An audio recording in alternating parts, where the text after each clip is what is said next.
So it's that time of year.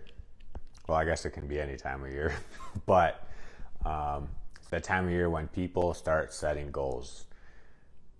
Some people start setting goals, right? So I was reading this very interesting statistic that only 3% of Americans actually write down their goals, and only 1% of that 3% reviews and kind of goes through their goals, maybe writes their goals daily, right? To me, if you kind of think about it, do you think that top 1% is also the top most wealthy 1%? It wasn't in the study, but I'm going to venture and say probably. Or a bigger fraction of that 1% is that 1% that writes their goal, right? Just throwing it out there, right? So most people right now are setting their New Year's resolutions, right? They probably set some in 2019 and failed within like a week or two, right? So usually the top 10 New Year's resolutions are to exercise more, to lose weight, get organized, learn a new skill or hobby, live life to the fullest, save more money, quit smoking, and spend more time with family and friends. And out of, I guess, everyone's top or New Year's resolutions, 80% of New Year's resolutions fail by the second week of February.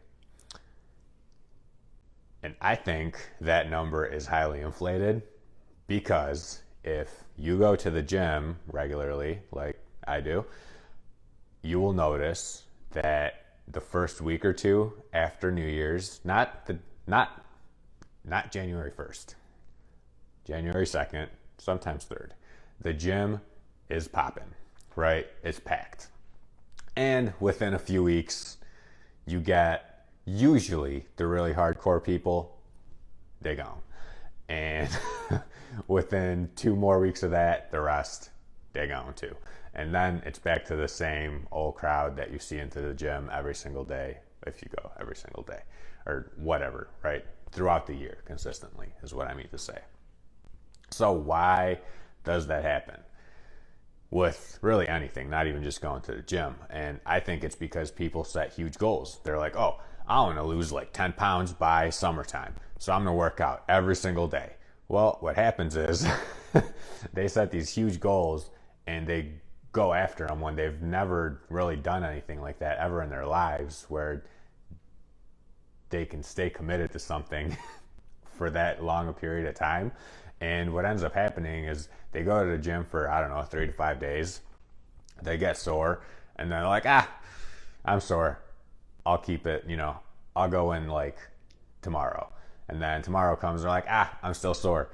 And then the whole year passes, and then here we go. It's December, and let's set a New Year resolution again, right? So that's the biggest, I think, issue, is that people set too high goals, and they go after those goals instead of, baby steps. They just go hard day one, maybe week 1, and then they're dead for week 2, right? So, but anyway, I also read why a lot of people don't set goals. And this was really interesting to me too.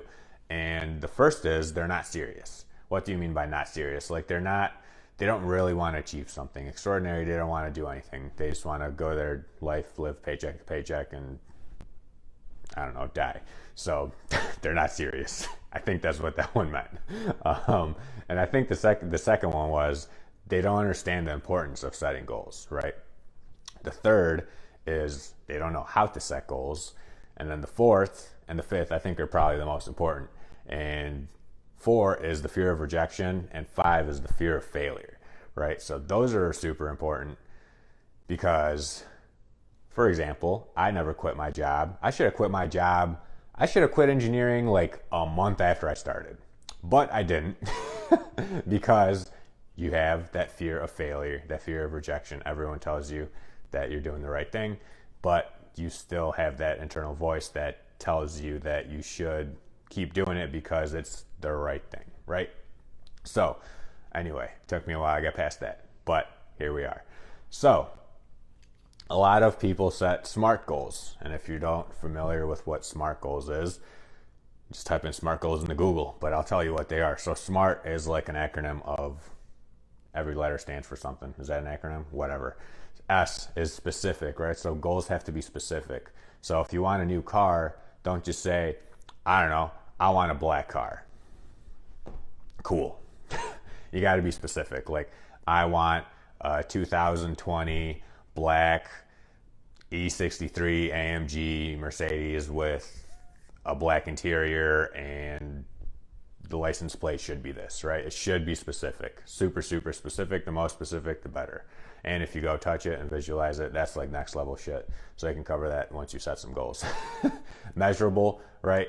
I guess the car one isn't very measurable because you either get it or you don't.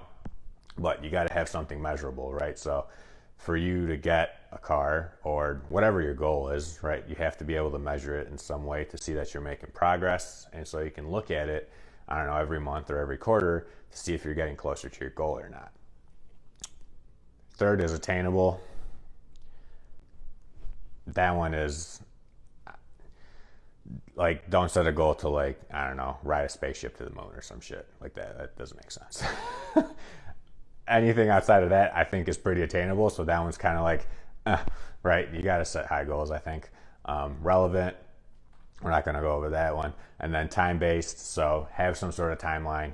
I've kind of started setting my goals a little bit different, but it kind of incorporates some of the SMART goals. And I'll make a video about how I set my goals. And I've actually only been setting goals probably for the past, like actually setting goals, writing them down and like looking at them constantly for probably the past like 2 years. I've probably had like kind of goals for the past like 4 or 5 years. I've always had goals. I've just never like written them down, right? I've always had like in my mind, but I've never like written it down, looked at them daily, done all these things that I think help a lot to do it. So I'll make another video and talk about how I set my goals and what I do and how they've really worked, right? One of my goals has always been to double my rentals every single year.